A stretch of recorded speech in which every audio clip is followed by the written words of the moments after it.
Seth, it's so great to have you on the show today. I've been really looking forward to our chat and learning more about your journey. To start, would you mind sharing a bit about your background and what led you to entrepreneurship? Well, it's my honor, truly my honor to be with you. I have a heart for business. We're going to be talking about business today. Yeah, absolutely. I love that question because if we were to go back to my schooling days, like in my teen years, I was not the most likely to become an entrepreneur. Like I would not have been voted most likely. I remember I've always had big dreams. Like I've always wanted to, I wanted to accomplish something. I wanted to, I remember this when I was in elementary school, there would be a fundraiser, right? So you're in elementary school. I'm probably 12 years old. And in class, they announce, hey, there's going to be a fundraiser. And if you sell all of these chocolate bars, right? Or like gift wrapping paper, right? If you sell so many units to the people that you know in your neighborhood, then there's these cool prizes. Right? And I was thinking that, of course, I saw those and it was so awesome. I thought, yes, I want to do that. And for whatever reason, I didn't come pre-packaged with all of this confidence in my communication skills or in my sales skills or in my building skills, right? Right. And I never realized any of those. I might have sold one roll of wrapping paper, and so taking that kind of experience and also taking the education that I had, looking at those around me, looking at my family, I really followed what, in not just in the West, but in Eastern culture as well. Go to school, get some education, get as much education as you can, get a good job, and then go to work. And The normal path. The normal path. yeah, a very normal kind of status quo path that really, and I think it's important to understand that that is a current social construct. That is not a historical thing as much. It's kind of post-industrial revolution thinking, but that's what I did. And I got a good job. Actually, in my teen years, I was able to work. I got in with a good company while I was going to high school and finishing up my education there. And I had a lot of opportunities at this growing company, a family-owned business that literally, when I started there in my early teens, they were just a kind of a startup business, and they'd had some success. They were local. One of the vice presidents happened to be a mentor in my life. He was about 10 or 15 years older than me. And he was one of the founders, one of the senior vice presidents of this very small company. Right. And because of that, he lived in my neighborhood. Before they struck it rich, they were down, in our neighborhood. Right. And I got a job and I loved it and it was awesome. And I saw him as a role model. And I thought, I'm just going to continue on the path so that I can be a vice president of this company someday, right? I'm going to put in my 10 years. I'm going to put in, whatever it takes, my 20 years. And I literally was with that company over the course of the next, 5 to 7 years. They went from 50 million, which is pretty successful actually, to over 1 billion US dollars. Listed on the New York Stock Exchange. And I loved the culture there. And when friends would approach me, as maybe some of your listeners may have that experience from time to time, a friend calls you up and says, hey, let's start a business, or hey, I've just started a business. Let's talk about what I'm doing. They might call you to recruit you, right? Yeah. And I'll tell you, what? I had no ears. I had no ears. I had no heart for their message. I thought, I'm going to stay here. I am a lifer. I'm going to stay here all my life. And I turned them down. It did not resonate with me. And I think there are a couple of reasons. One, absolutely, positively, I did not have the confidence in myself, I think, to go out on my own, right? I found comfort in knowing that there was a building around me, there was a boss around me, there was somebody else responsible as well. There was a structure, there was an organization, and I had a title with the company, right? I had a title and I had a budget to execute my responsibilities. I think I hid behind those because they were like a security comfort blanket. zone. Absolutely, they were That's my a comfort comfort zone. zone. They were Yeah. my comfort zone. And so, now fast forward, 25, 30 years, I have compassion. I have empathy and understanding for people who don't see things like I do now, right? Like just because I'm an entrepreneur now, hardcore, I am unemployable. Not because I don't have skills, but because you can't hire me. Definitely. I But get you. but not everybody's like that, or they're not that way right now. Timing is huge. So I had some experiences in my life. We had, and I was young and married. If we fast forward to about my ninth and coming into 9 and 10 years in the company, I'm in my early 20s, mid 20s, and we had a health crisis in our family. And I'll tell you, all that was really important to me, all that was important to me at that time, and what is absolutely still important to me, is I want to be a family man. Like I'm a family man. I was a dad at 25. I had three children, Wow. and I just wanted to come home. I wanted to go to work, do my deal, be aggressive, be ambitious there, but then I want to turn it off, and I want to go home, and I want to spend an evening with my wife. I want to play with those kids. I had 3 boys at the time. 3 boys. I want to play with those kids. I want to be their hero. I want to be their best friend. I want them to be my fishing buddy. I want to go out and teach them my loves and my passions: basketball, athletics, gardening, and I want to eat dinner with them. I don't want to have to live that 24/7. That's how I felt. And I thought that my corporate job would allow me to do that. But we had a health crisis in our family, and I found myself being just torn apart, having to go to the office every day where we had, a family member. You mentioned becoming deeply dissatisfied and hungry in your early 20s. What was it that made you realize the traditional path wasn't enough for you anymore? What was that pivotal turning point? So when I'm going to work every day, I'm just in agony, because what I realized was I was balancing the responsibilities that I had in my role in my family as the breadwinner, and also as an emotional caregiver as well. Listen, dads need to be emotionally invested into their families. We're not just about, show me what you're going to do for me, dad. Just take care of me, feed me, clothe me. Like, it goes way beyond that. And I wasn't able to meet those needs because I couldn't be in both places. And I have a super compassionate heart.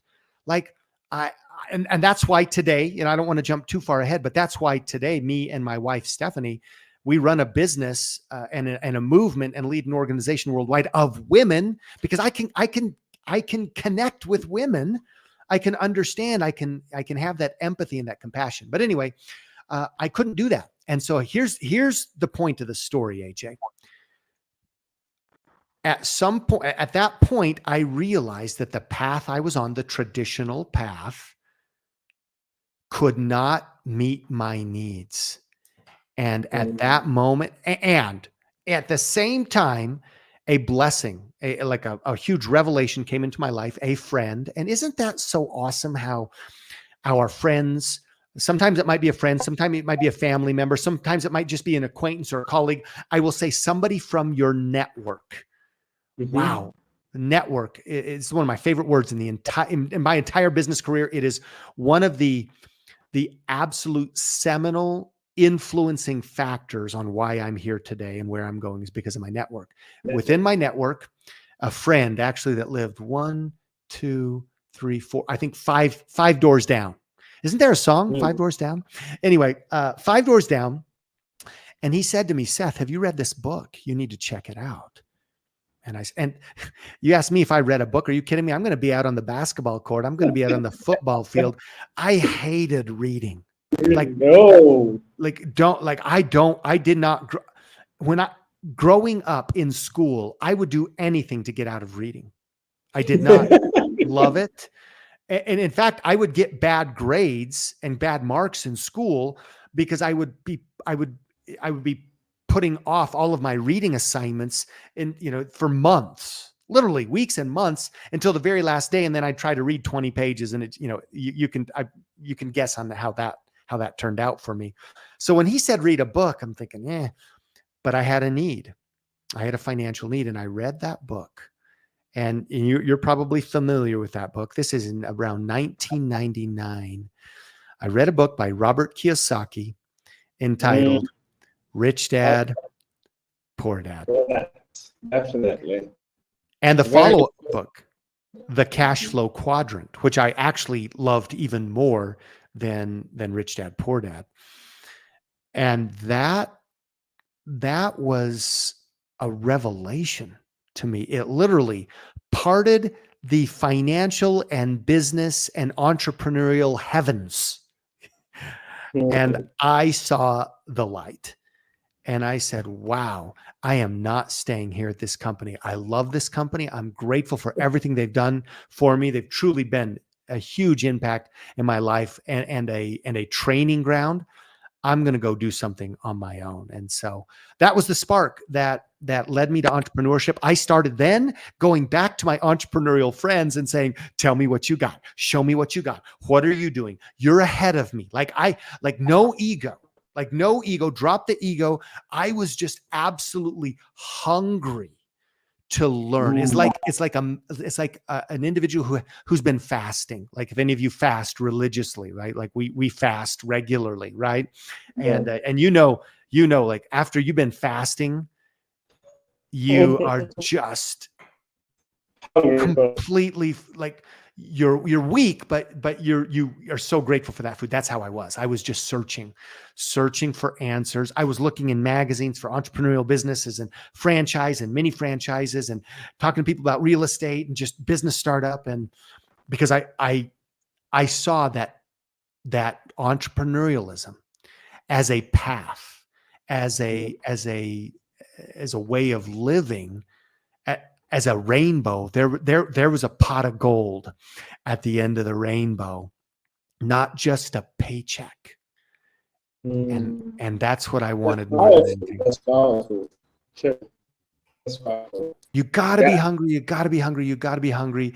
I heard a sermon, church sermon, years ago, decades ago, and it was talking about youth, young people in their teens, and these young people were at a conference, and on their shirt, I think the motto of the conference was one big long word: you gotta wanna. You gotta wanna. You got to want to. You gotta wanna. You got to want it. You've got to wanna do it. You gotta wanna get up. You gotta wanna take the no's. I tell you, I don't like being told no. And I remember that little kid who couldn't sell chocolate bars and who couldn't sell the gift wrapping paper because he didn't like being told no. But today, as an entrepreneur, in our successful business, which last year our sales organizations and health products teams around the world did in excess of $55 or $60 million in annual revenue. Thank you. We're proud to work with these teams. It's them, truly it's them, but we got to want to show up and recruit and train and lead and travel. I will say that I just lost my train of thought of what I was going to say. But anyway, um, you have to want it. You have to be willing to go for it. And Right. being told no, even today, as successful as we might be, and I think of myself really, I do not, AJ, I do not Mm-hmm. ever again, because I have been, want to be seduced by success. That's powerful. Do you want in our, in our marketplace? I mean, it's a big marketplace in the direct selling industry around the world, and in the companies that I've helped, grow.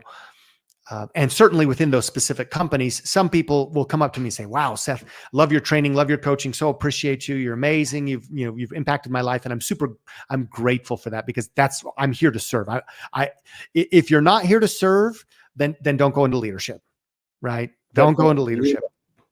But people are often surprised, AJ, when they get to know you, or when you reveal what you do on a daily basis, and they say, "Wow, I had no idea that you suffered like I am. I had no idea that when you make sales calls or recruiting calls, you get told no. I had no idea that you have been curled up in the fetal position and not want to get out of bed because you're getting your butt kicked." Mhm. Right. And that I've just been told no so much on this journey, but I'm okay with it. I don't enjoy it, but listen, like there is no magic secret wand, abracadabra, and you're just gonna fall in front of me and say yes. You know, it doesn't work like that. It's just a lot of darn hard work and discipline. Um, and yeah, you gotta wanna. I love that concept. I love that phrase. You gotta wanna. I love that phrase. You Well, gotta wanna. and I talked about being a big fish, and I know you have another question, and I'm just so appreciative to be here, and I love what you're doing. I'm tracking you, I'm Thank watching, I'm you. listening to the podcast. I have a huge heart for international business, because much of my business career has been spent internationally. Also have Definitely. my wife and I are starting a love affair with the beautiful continent of Africa as well, and some of the work that we are doing there. Um, but I was talking about you got to wanna. So I don't want to be a big fish in a small pond, Mm-hmm. right? And so you talked about being seduced by success. Like, I'm never going to forget where I came from. I'm never going to forget. Like I said at the very beginning, I'm empathetic with people who don't see things the way I do, who don't want to be entrepreneurs. Like, I'm no better than them. They're like, God is no respecter of persons, right? He doesn't care if you're an entrepreneur. Like, what he does care is that you utilize the talents that you've been given, whether you do that working for somebody else or building something. But I'll tell you right now, my wife Stephanie and I, you know, we're in the big ocean as now small fish, right? And figuring out that next stage, that reinvention. Specifically for us, how do we reach more people? How do we reach more women and women entrepreneurs and women who want to become entrepreneurial? They don't have to want to start $1 billion company. It's not about that. Entrepreneurs solve problems and deal hope. That's it. We solve problems and deal hope, and we get paid for it, right? And so we're working to figure out just what you're doing here in Mm-hmm. in creating a media company, right? This is the AJ Media Company, and I get to be a little part of your channel today, and I'm super honored. Definitely. But man, we're no big fish. We're a vessel in a big ocean, and you know what? We're super hungry. And I think that bodes well for us. I think that's good for us. When you think you know everything, and when you give more answers than the number of questions that you ask, then you may be too comfortable, and you need to get into a bigger pool. You spoke so powerfully about the difference between the banquet table of abundance versus just settling for the pellet.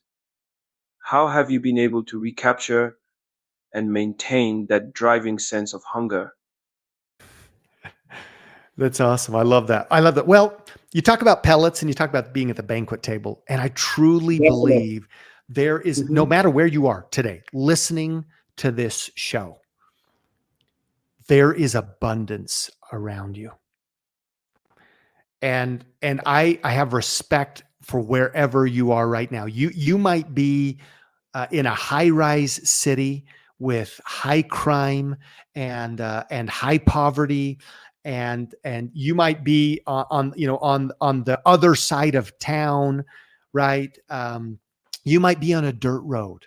You might live on a dirt road with near a shanty town. Okay. Um, no matter where you go, there is always opportunity for those who want it, who are Mm-hmm. hungry, who are humble enough to learn, and if you are on that type of situation, then who connect themselves. Again, this is a part of the banquet table, or maybe I should say your friends, your companions who are also eating at that banquet table. You need to invite yourself to the banquet table. You don't need to wait for an Definitely. invitation. Like if Yeah. if you live on this earth, if you were a son or daughter of God, you got an invitation. Congratulations, you got an invitation to the banquet table. Um, and speaking as one who again, and I have so much respect for my first company that I spent nearly a decade working and learning. But in a Mhm. sense, it wasn't their fault. It wasn't my fault. It was just part of how the system works. I was kind of like tapping the little button and getting my pellet, right? Tapping the button Mhm. and getting, my salary or my Paycheck. wage. And Mm-hmm. like if I wanted more, then I would tap more, and it meant I had to work more hours, right? This comes back to Rich Dad Poor Dad and running around in that rat race, or as I always explain it, into that wheel, right? If you've ever seen that wheel, the little rat will get on a wheel and then it'll just run and run and run and run and Never run and stop. The run. loop will go up. And as soon as you stop getting pellets. You stop being paid. And again, pellets were fine for me, man. They were fine for me because I couldn't see out of where I was. Interestingly enough, my mentor was the entrepreneur who founded that billion-dollar company, right? But I couldn't see myself getting out, being worthy of, or being capable of, or envisioning myself in that situation. And I'd say, listen, there's a banquet table. There is an abundant banquet table. And it doesn't matter where you are right now. You can find that table. And maybe it means you're going to need to change who you spend your time with, learning from, pardon me, asking questions. There's the old adage that you basically are going to be the average of the 5 people that you hang around with the Mm-hmm. most, right? And I would put an additional spin on it, Mm-hmm. because you have so many facets of your life. So, sometimes I think people think, well, so I've got to ditch my family, because my family, maybe economically, they don't have desires. They're not hungry, right? They don't want to change. They're not ambitious. Does that mean I need to disown my family in order to go be an entrepreneur? And I'm going to say, no, you don't need to, Mm-hmm. but you do need to make some changes. So, like, I think about it this way: you have various compartments of your life, or various circles in your life, various inner circles. So, when it comes to business, if you're hanging around your family and they don't have the business mindset, then you need to create a circle, and you need to find people that you want to emulate, and they need to be in that circle, and you need to learn from them. You need to spend time with them. Now, maybe you don't even know them. Maybe you're going to spend time with them by reading their books or by following their YouTube channel or by stalking them on every piece of content that they put out into social, right? That works as well, right? Because you're bringing them into your circle when it comes to your business mindset. Well, you could do the same for your spiritual mindset, right? Like, not all of the people that I have respected in business over the years have been the on a spiritual plane that I wanted to emulate, right? Like, they had certain gifts in Mhm. business or in confidence or in speaking or in coaching or in startup. But maybe they weren't living the kind of life that I wanted to be. Guess what? You get to pick it. It's like a stained glass window. There are different Mhm. colors and different parts, different panes of that window. Guess what? You get, when it comes to business, put yourself, if you want to do something more financially, find those 5 people, follow those people that are in that section of your life. At the same time, you can find the section of spiritually minded people that you want to emulate. And every once in a while, or family relationships, right? And every once in a Mhm. while, what you might find is that one of those people like has it together in so many of those areas, in multiple areas, right? Their spirituality and their health, right? How many people are successful in business, but they sacrifice their health to get there, and then they can't enjoy the time and the freedom and the money. Like, I want to live the complete freedom life, AJ. I want the time. Of course, I want the finances and the money, the resources. I want the health. I want the personal development and the growth, the who I am. And I want to keep and grow my family while I do all that. Like, I'm not willing to sacrifice any one of those, for my family. So find the people who are executing in those areas and learn from them, even if they don't do everything. They don't have to be a composite view of every single thing that you want. Yeah, adaptability is key for any aspiring entrepreneur. You have to be willing to learn, grow, and evolve your approach over time. One powerful strategy is to carefully choose a few people you truly admire, whether successful founders, industry leaders, or mentors. Rather than trying to emulate any single person exactly, focus on selectively picking the values, skills, and mindsets that resonate most with you and your own vision. Like if you have 5 role models you look up to, that means you have 5 different sources to draw inspiration and lessons from. Pick and choose the specific attributes that you feel would be most beneficial to cultivate in yourself. Maybe one person exemplifies an unrelenting drive and tenacity you want to emulate. Another might demonstrate a nurturing leadership style you admire. By curating the best qualities from multiple influencers, you can build a well rounded set of competencies to support your entrepreneurial journey. The key is adaptability. Be discerning about what you absorb and make your own. Don't feel like you have to adopt someone's approach wholesale. Instead, thoughtfully select the elements that truly align with your personality, goals, and the unique path you want to carve out. That flexibility and self awareness will serve you well as an entrepreneur navigating an ever changing landscape. Absolutely. Wow. That's pretty Absolutely. powerful. We talk about five, the number five. You start adding up. Well, I need to go find 5 spiritual mentors and 5 business mentors and like, that's a lot of, like, start with one, right? Start with one. But what I can say is this: if you, wherever you are right now and wherever I am right now, like Stephanie and I, again, we're paying coaches right now, big time money, because we're jumping into this media approach, right? We launch our own podcast, a Self-Care for Women podcast, and we're really showing up, and we're putting together a media team to work on our social and to create videos and tell stories, right? We've never had to do that before, frankly, in our business, and so we're learning, like we're new, we're green again, but we're putting those people who are ahead of us in that game in our circle.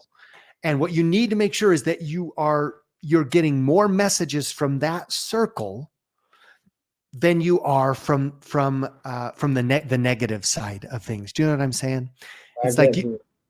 you can't get this little tiny message of I want to go be successful and then come home or be in an environment where you're getting 500 times more messages saying that's stupid, that's not good, you're not capable, you're not enough, why would you do that, our family's never done that, right? You have to be able to control the stage in your life. And so you get to write this script like you're Shakespeare, right? You're Shakespeare. You're the bard, right? You're the creator of this story. And you may need to write this script so that some of those people in your life, right? It might be a spouse even, Mhm. but it might be family that you truly love and want to help and bless, but you can't help and bless them to the full extent if you don't follow those passions and dreams that God put inside of you. So you might have to put them on the side of the stage, AJ, and bring in main actors, right? Financial advisors, Great. financial coaches to write the play, the story, the epic hero's journey of your life. Let's talk about the trifecta of 100% freedom, freedom of money, time, and health is something you've really emphasized as fundamental to entrepreneurial fulfillment. What is it about those three elements that you see as so crucial? And how have you personally worked to achieve that level of freedom in your own life? That's a wonderful question. Thanks for asking, because as soon as you mentioned the trifecta, I started getting like hot and sweaty because it motivates me. And in part, I think it was because, again, I didn't come prepackaged that way. I Mhm. was willing just to accept kind of what was given to me or what was available or what I thought I deserved. So you go make a lot of money. And I know so many entrepreneurs. I have a dear friend who is a custom general contractor, right? Builds Mhm. projects. And he puts it this way. He put in 25, 30 years running their own company very successfully. And this is what it was able to provide him. He said, I was able to provide an incredible lifestyle for my wife and Mhm. kids. In other words, he made great money, but he was up at 5 a.m. and home Mm. after dark. That's And the sacrifice. he was willing to make that sacrifice, Mhm. but what he realizes is now looking back on that career that, hey, I had a great career, but I didn't have time. I didn't have the freedom of time to go participate in those family activities. He didn't get to raise those kids as much as he would have liked to, right? And he and I have known each other for almost a decade now. And we've worked with him and his wife. Actually, we started with his wife, woman entrepreneur. And I think 2 years, built a home health, not home health, but a home-based entrepreneurial business in the health and wellness field. That's where we kind of have our expertise. And Mhm. they were able to create a leveraged income, working this part-time as a side hustle and growing it, right? Starting small, plant the seed and take care of it every day and build it, to speak in construction terms, brick by brick by brick by brick, not wall by wall, not building by building, but brick by brick by brick. And in 2 years, they had a leveraged, like a residual income. Like I'm all about passive income, residual income, recurring income. Like that's what I love about business, right? Mhm. They were able to build that in 2 years to be equivalent to more than the passive income that was coming from their retirement account after 30 years of running a successful general contractor business. But so now guess what? He has the time. He has the time and he's like, wow, I'm now living and getting to invest in my grandchildren and have the type of lifestyle that my wife had for my entire career.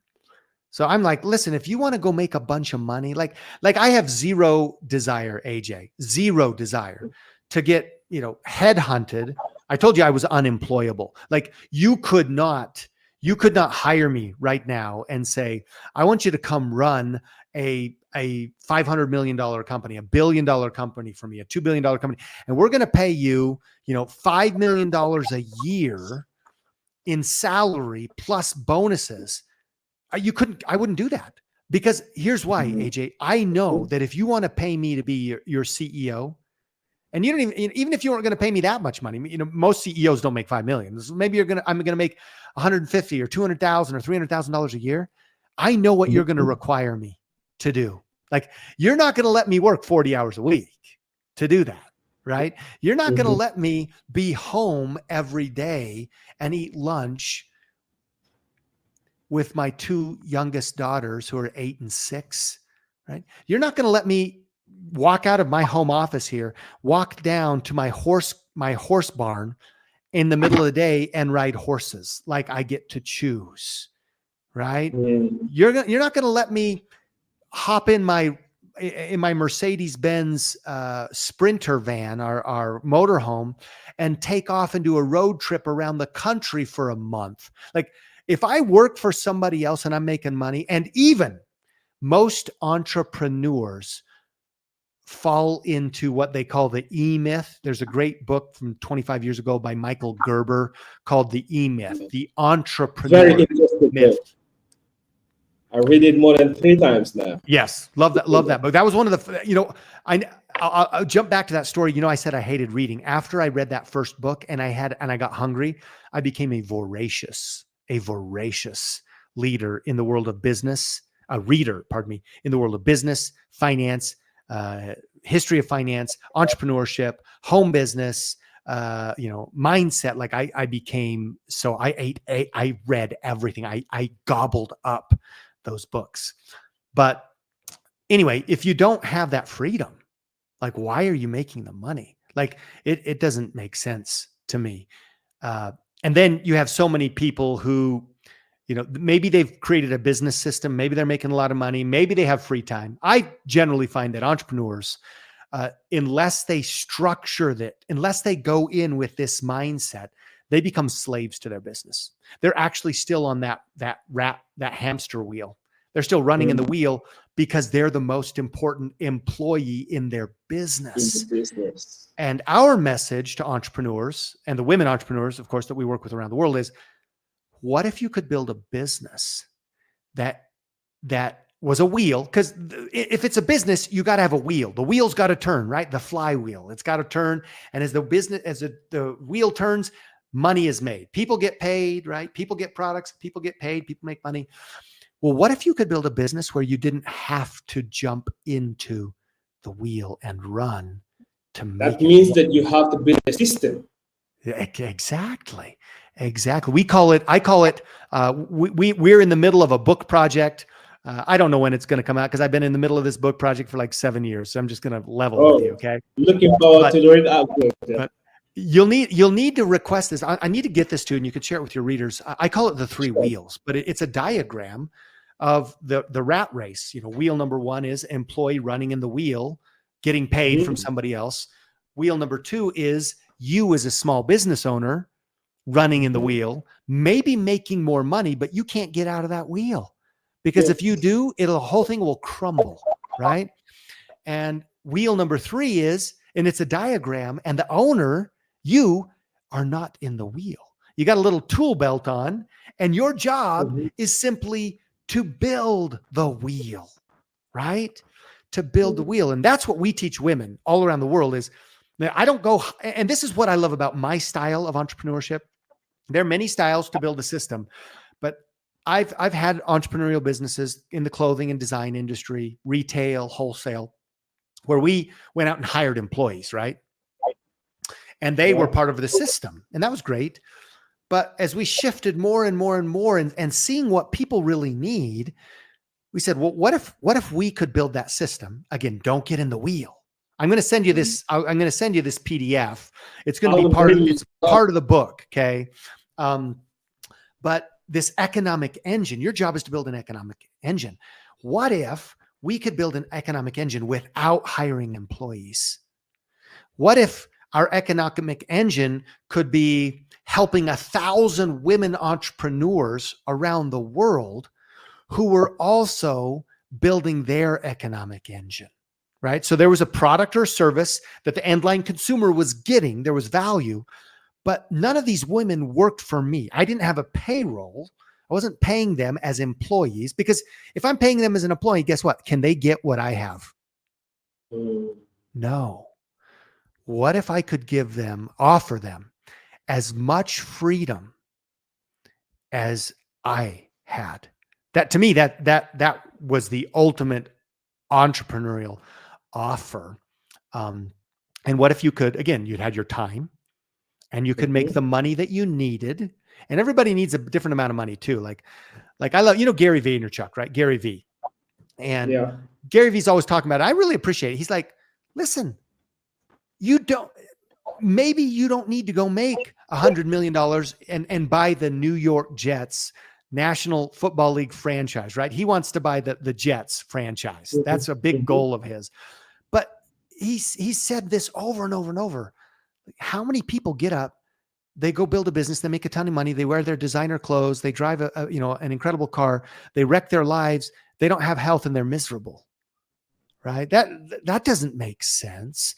And they lose their health. Like you have to have your health. If you don't, health is wealth. It is freedom of time, freedom of finance, money, and freedom of health.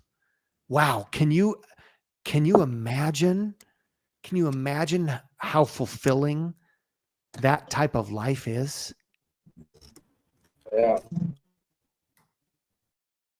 Oh, that's such a powerful point you raise, Seth. The idea of having a well-designed engine at the core of your business, that's absolutely crucial for true entrepreneurial freedom and scalability.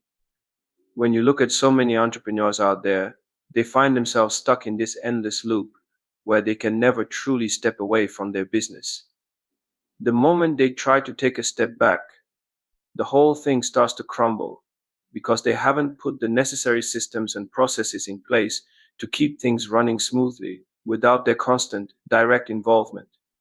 That speaks to a fundamental flaw in how they've structured their business model, where they've essentially become the main factor of success, rather than having built something truly scalable. And as you mentioned, that's just not a sustainable or fulfilling path for an entrepreneur who's seeking true freedom. The most successful founders I know have prioritized developing that core engine, the operational framework, the team, the workflows, the automation that allows their business to hum along even when they're not there. That's what gives them the ability to step away, whether it's to take a vacation, pursue a passion project, or work on higher level strategy. Without that foundational engine in place, entrepreneurs end up perpetually trapped, unable to ever fully disengage from the day to day grind. And as you rightly pointed out, that severely limits the scalability and long term potential of the business. So I think your emphasis on cultivating that robust, self sustaining engine is spot on, Seth. It's an essential mindset shift that every ambitious entrepreneur needs to embrace if they want to achieve true freedom, not just freedom of time and money, but the freedom to truly step away and let their business thrive without them.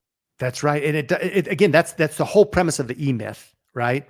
And that is the premise of our 3 wheels concept. You build an economic engine. Now, again, it's work. No mistaking. Building that engine is it's greasy. You're hammering something. You break your finger. You're painful. You're like, it is work. But I always communicating this to the entrepreneurs that we train around the world. I mean, in the last 6 months, we've been in the East, all over the United States, in Nashville, on the way East US, in San Juan, Puerto Rico. We have been in the Philippines and in Japan and in Thailand. Yeah. Yeah. And I'm telling you, Listen, it's gonna be work, but can you imagine working on something? You build this engine. I'm here today, and I tell them, I'm here today with you in Tokyo, Japan, or I'm here with you today in northern Thailand, or I'm here with you in Manila, Philippines, or in poverty-stricken rural Philippines, where I was teaching business and entrepreneurial success principles to primarily women. And I said, but can you imagine? Like, I'm not here. You're not paying me to be here. I don't charge you to be here. I'm here because I believe that you have the potential to build everything that I have. And so I'm here building my engine, and you're part of my engine, but you don't work for me. But if you build your engine, which is just connected to my engine, I get paid, you get paid. And then you flip the switch. You flip the switch on that engine. The engine turns on. It generates power to the wheel. The wheel turns, and if the wheel turns, you get paid. And everybody loves getting paid. But here's the point. What if that engine's running and you step away from the engine? It keeps running. That's the beauty of it. It's beautiful. It is so incredibly beautiful. I personally am. I used to have this goal, and I think it was. I don't want to say ego driven, because it's not like I'm kind of like this bombastic, kind of authoritarian leader. That's not my style. But I think it was driven maybe by the hurt part of my child, my child ego, which was, I want to be important, right? I want to be respected. And so I had this idea in my early career of entrepreneurship. After I'd started having the trifecta in my life, it was great. I mean, it was awesome, right? Health and finances to create wealth, financial wealth, and time. Wow, so much time. I've been able to raise my kids, AJ. I'm just going to tell you, there's no better thing as a father than to be able to be be at home present dad. My wife Stephanie and I have 11 kids. Okay, 11 children that we get to call ours, and 5 grandchildren. Number 6 is going to be born, a little girl here in about 6 weeks. That's payoff right there, right? But when you talk about success, what is success? Listen, if I had to choose, and again, don't limit yourself. Stop imposing limits on yourself. Think big, think bigger sooner, right? But if I had to make a choice between my early entrepreneurial goal, I want to be the CEO of, I want to run a $1 billion company. I don't want to run a $1 billion company anymore. Are you kidding? You know how many headaches there are? Now, I would be open to leading a $1 billion independent group conglomeration of entrepreneurs who don't work for me, right? I would do that because I get to retain my freedom. But if you had to choose between, say, making let's put out a nice decent income. Let's put out $100,000. That's a high income for a lot of places in the world. So that's like $1 million for a lot of people. But if I had the choice between making $2 million a year running another company for somebody else, right? Or for myself, and having no time and not being fulfilled and maybe hurting my health, like 2 million, no, 10 million, $10 million a year, but I've got to work 80 to 100 hours a week to do that. Or I can make $70,000 every year for the next 30 years because I have an economic engine that pays me. And I can be home. I will tell you, it is not even a choice for me. I don't even have to think about it. Think about it. Right? Because I would have enough. Maybe I wouldn't be buying a Lamborghini, right? I mean, I drive a truck. I drive a pickup truck anyway. I'm a cowboy, okay? So maybe that's less than money than I want to make. But the point is this: I would take the whole package of freedom, because time freedom has a value. The financial income has a value, and your health has a value. So I have to think of all of those as my payment for my business, not just how much money somebody might pay me to run their company, right? I want the whole thing.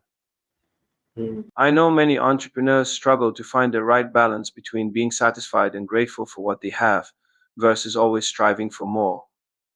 What advice would you give them for nurturing that healthy hunger without slipping into discontent or complacency? Man, who you got writing these questions, man? This is good questions. This is good stuff. Thank you. This is a humbling question, because I can remember early in my network marketing, early my network marketing, direct selling, entrepreneurial career. I was probably like 5 years in. That's early. 5 years is early, folks. Like, if you've been doing this 2 or 3 years and you think like, man, I've put it up. No, you're just getting started, right? I remember I got the biggest check I'd ever gotten to that point in my life, right? And I went to the bank and cashed this check this month of over $100,000 US. That's the most money I'd ever held in my hand being paid. Somebody sent it to me this month, boom, and next month I'm looking forward to another big check, right? Not from somebody else. This is from my business. And Congratulations. like, I felt so good. Can you imagine? Can you imagine this little kid who couldn't sell a chocolate bar to his neighbors, right?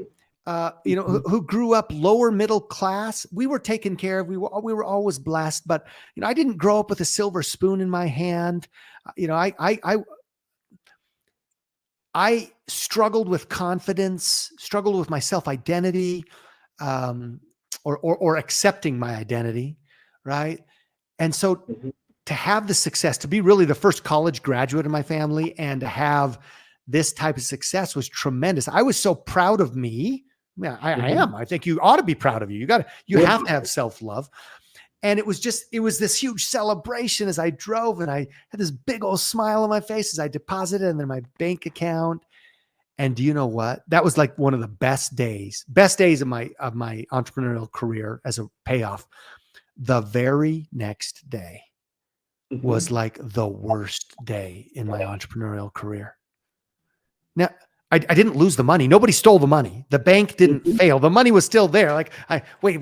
What's my balance like, right? As soon as it became about the money, as soon as, and really the thought was, who am I? Like, how do I keep this? I went from abundance and you gotta wanna, and I'm going to do it. I can, I will, I am, gratitude, hunger, putting in the time. It's about other people, serving. Yes, I always had financial goals. Don't tell me, like, if I ever tell you I did it for the money. Yeah, I did it for the money. I did it for the money because I needed the money. You needed the money in order to have that financial life. But it wasn't about the money. There's a difference there. There's a nuance.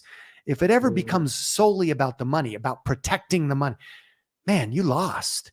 And that day was so bad because I had all this doubt and all these demons about, how am I going to protect this? And what if I can't? What if I lose it? And today I'm like, if I lost everything around me, that would be terrible, by the way. Like, that would not be fun. I don't, you read the story of Job in the Old Testament. Like, I'm not going to invite that into my life. If God brings it to me, so be it. The Lord giveth, the Lord taketh.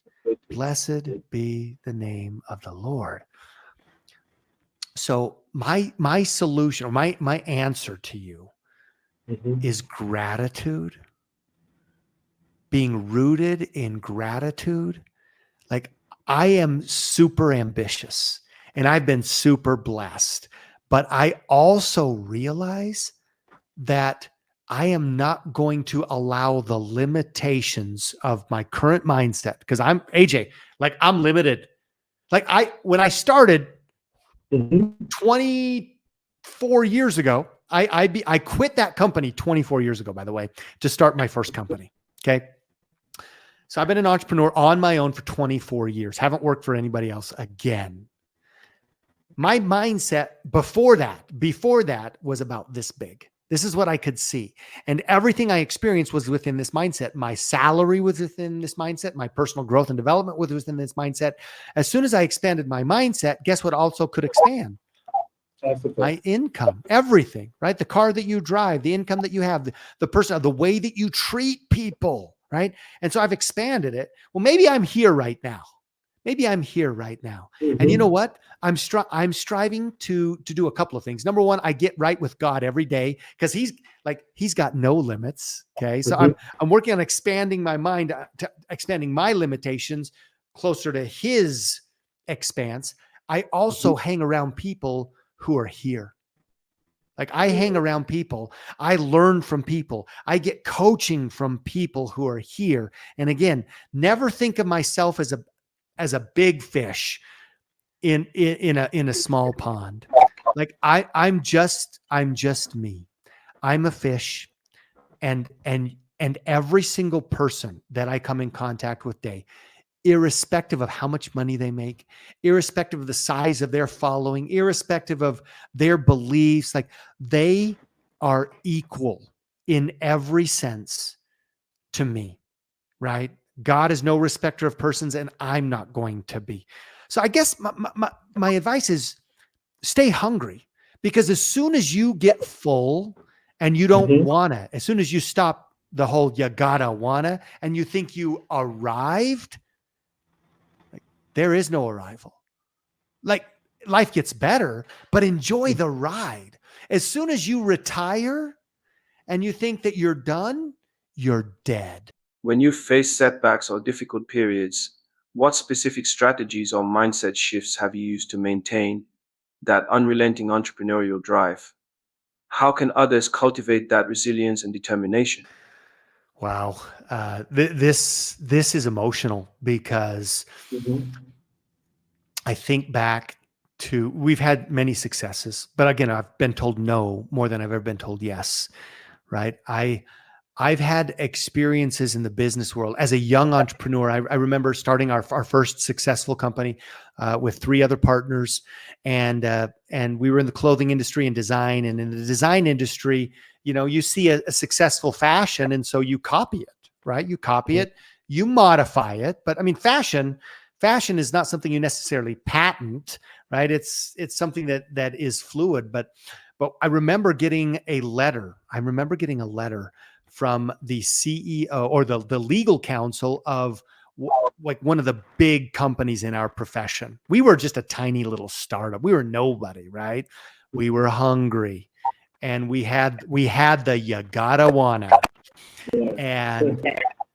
And I remember we got this cease and desist legal letter saying that you are infringing on our copyright fashion, and we're going to sue you. We're going to take you to court, right? And I just remember, I'm just this young entrepreneur.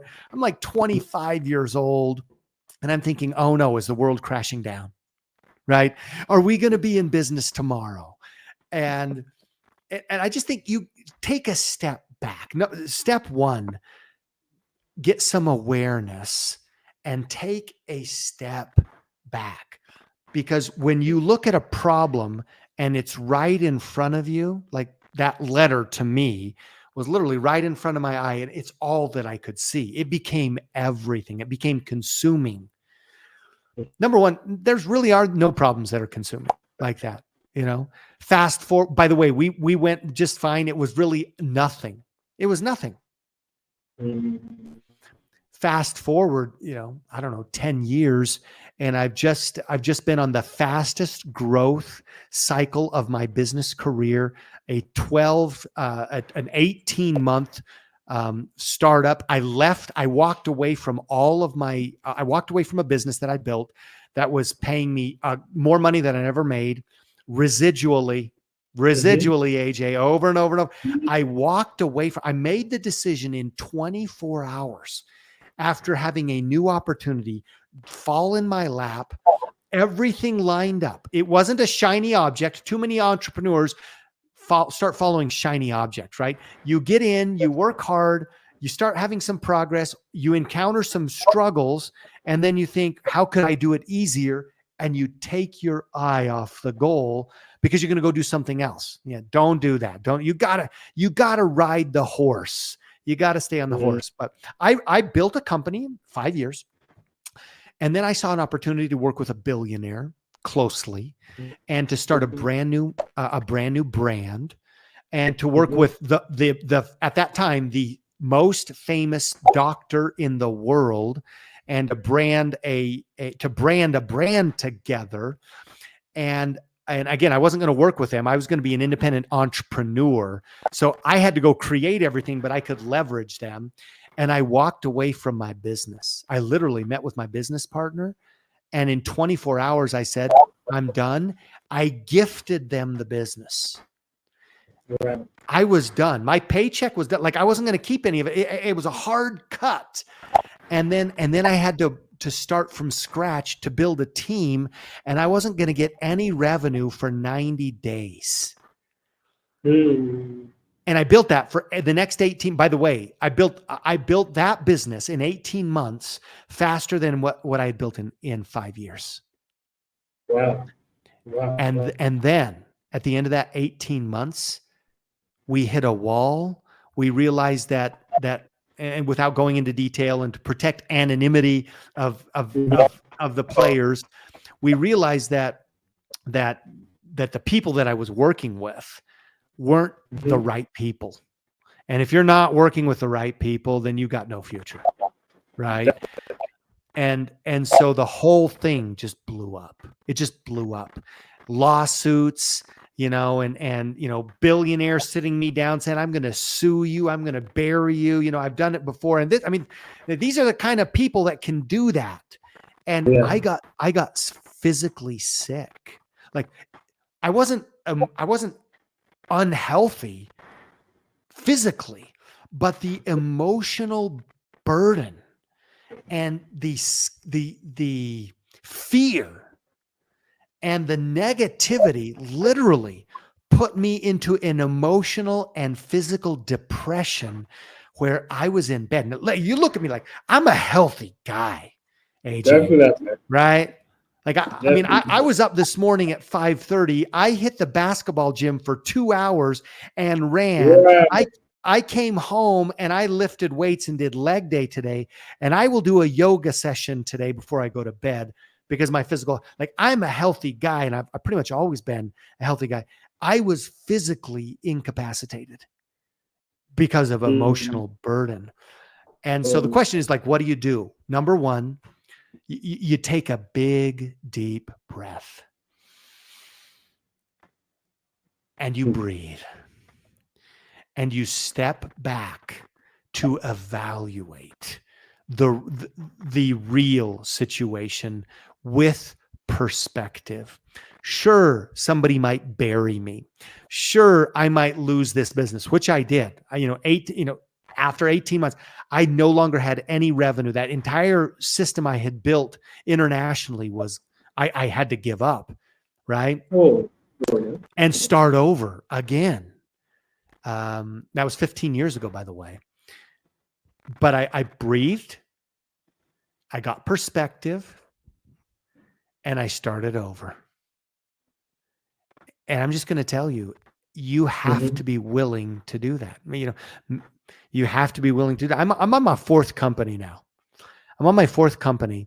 And it's not because I hop from one to another. It's just because opportunities present themselves and you upgrade, from one to another. That's awesome.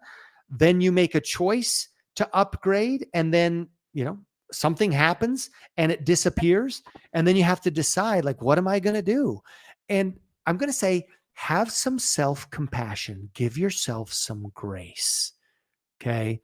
Because it was hard. And I say, breathe, take a step back, go to work. That's not just something you don't just snap your fingers and get over it. Right. It's something you process. It's not an event. It's a process and a journey. But I never stopped doubting that I was worth it. and that what I was fighting for, what Ben Newsom, if you know who Ben Newsom is, one of the top 5 speakers in the world right now, one of the top 5 mindset coaches in the world. He's got a podcast called The Burn. But he said, Yeah, I follow him on Instagram. Yeah. I was actually on with Ben. I got to talk with Ben just recently on a call and talk about our podcast.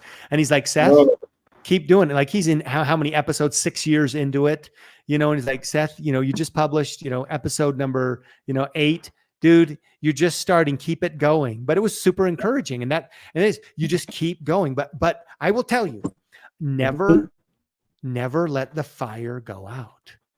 The burn. What is so important to me, what burns in this heart of mine is that I have a purpose here on this earth. And some of the gifts that were given to me and that burn inside of me goes way beyond business. Business for me, AJ, is just a vehicle to accomplish those things. It is a means to the end. It is not the end. It is not the result. It is not the goal. I have a mission in this life to liberate the captive. To liberate the captive. And freedom, right? So that ties into freedom. That's what I do. That's what I'm passionate about. I'm passionate about coaching it. I'm passionate about building it, right? I'm going to build it, and then let's coach you together, and we're going to build it together, come rain or shine or drought or earthquake or famine. Like, that's not going to leave me. Like, you put me in a prison somewhere in Siberia, that desire to liberate is not going to leave me. And my choice, my chosen vehicle to liberate the captive is business, is the trifecta. And our business, our entrepreneurial business, is these 3 things. How do we help people build a business, economic engine, so they can have time? How can they have the money that they want, whatever they want? Like not every woman entrepreneur wants to make $1 million. In fact, I can tell you very few do. Most of them want a micro business, and that's okay. Like that's great. That's awesome. That's 100% how they can fulfill the measure of their creation. And then thirdly, health, right? I'm here, and my wife, Stephanie, we are here as entrepreneurs, as CEOs to remind everybody else that you are the CEO of your business. You stoke that fire, and there will be hard times. But what this world needs is more entrepreneurs who have the burn, who want to liberate the captive. And guess what? I was a captive. Like I'm not the hero coming because I had all the answers. I was in prison. I was in prison mentally. And that's why I was willing to take the pellets instead of inviting myself to the banquet table. You mentioned how some people have had a taste of the banquet table before, but then fallen back to the pellet. What encouragement or advice would you offer to entrepreneurs who have lost that initial spark and hunger? How can they rediscover that fire within? With the first thing, and again, hard times. Like there have been times. Again, I'm talking strong here today, and don't let keep the burn going. That doesn't mean I don't grieve. That doesn't mean I didn't grieve when I lost that business or I had to walk away from that business. That doesn't mean I don't grieve when I sit for a year or 2 or 5 or 7, and I don't physically move the needle on our top line revenue. And I think, wait a second, we got to be 10x, right? Grant Cardone, we got to be 10xing our business.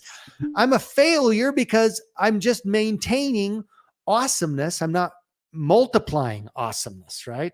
I'm maintaining a $50-60 million business. I haven't multiplied that. I haven't scaled it beyond that. Well, guess what that means? It just means that I've got more lessons to learn right now. There's one of my favorite business books of all time is a book called Good to Great. Okay, Good to Great.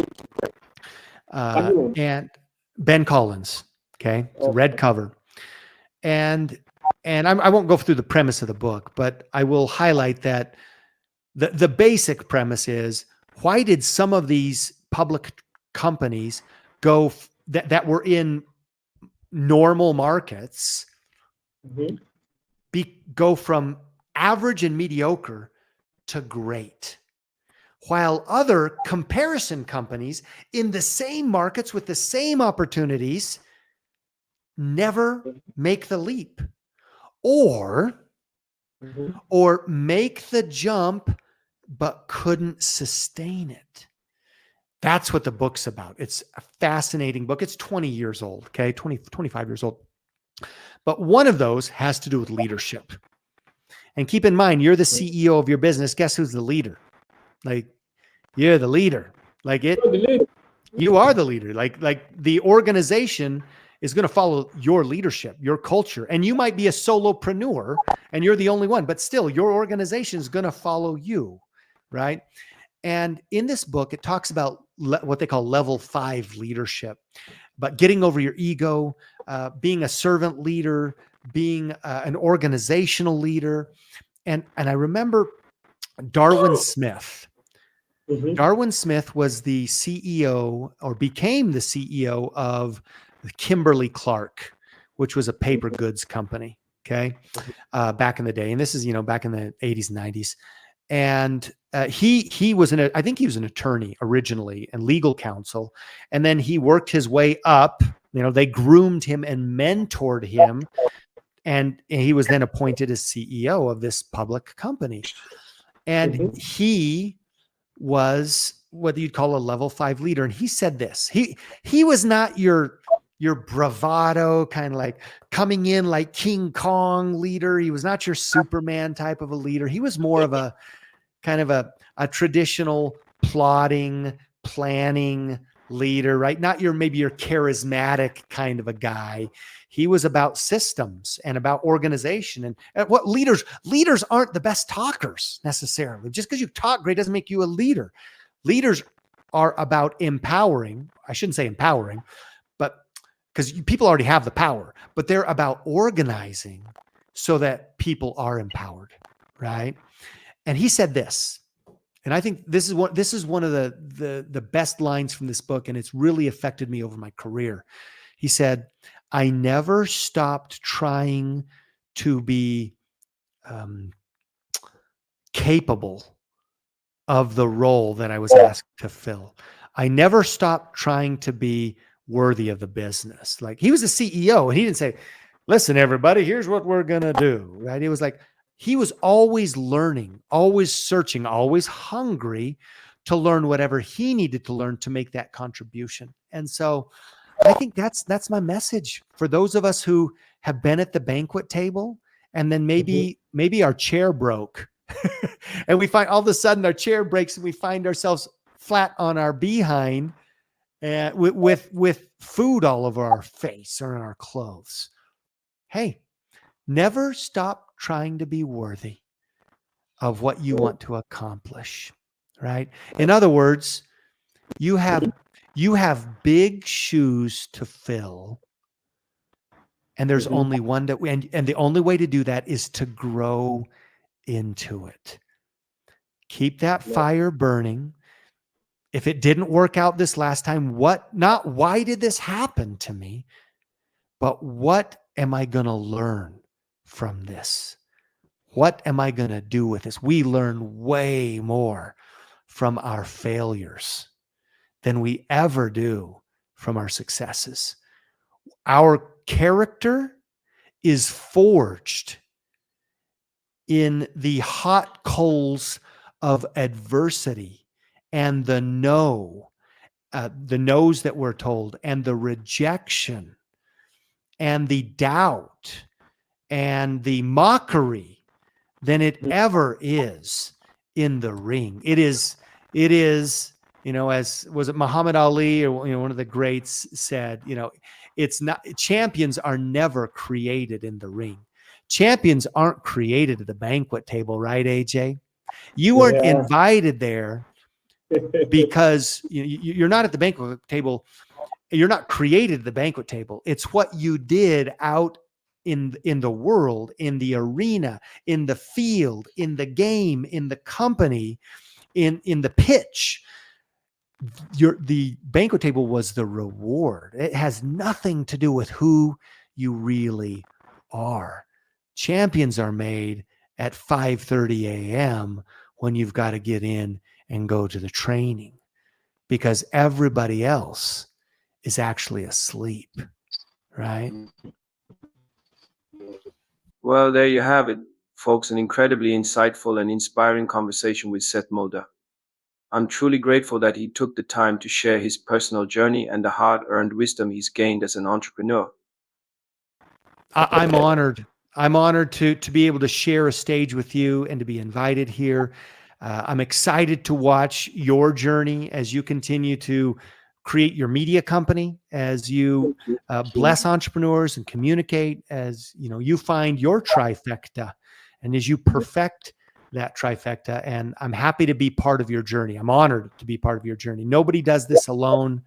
And there are a million one-liners. There are a million little inputs that we have from people and from coaches and from mentors and from competitors and from colleagues and from supporters and cheerleaders, and every one of those, every episode matters.